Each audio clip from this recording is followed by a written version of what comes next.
Kolhapur church council संचलित Irwin Christian हायस्कूलच्या प्रशालेमध्ये 1961 ते 2021 मधील माजी विद्यार्थ्यांचा स्नेहमेळावा मोठ्या उत्साहात पार पडला। या कार्यक्रमात अनेक माजी विद्यार्थ्यांनी आपल्या जुन्या आठवणींना उजाळा दिला।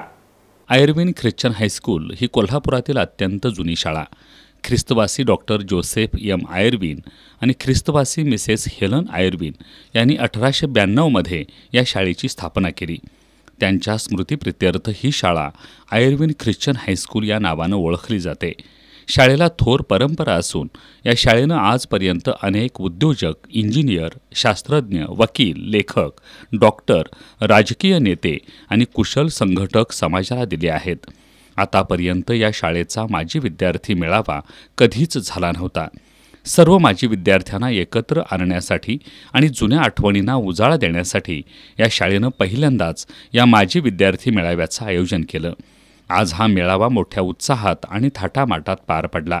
1961 ते 2021 मधील माजी विद्यार्थ्यांच्या या पहिल्याच मेळाव्यात माजी विद्यार्थ्यांनी मोठ्या संख्येनं सहभाग घेतला। त्यामधील फक्त कोल्हापूरकरच नाही तर इतर जिल्हे आणि राज्याबाहेरील तसंच देशाबाहेरील माजी विद्यार्थ्यांचा सुद्धा यामध्ये समावेश होता। कार्यक्रमाची सुरुवात मान्यवरांच्या हस्ते मेणबत्ती प्रज्वलनानं करण्यात आली।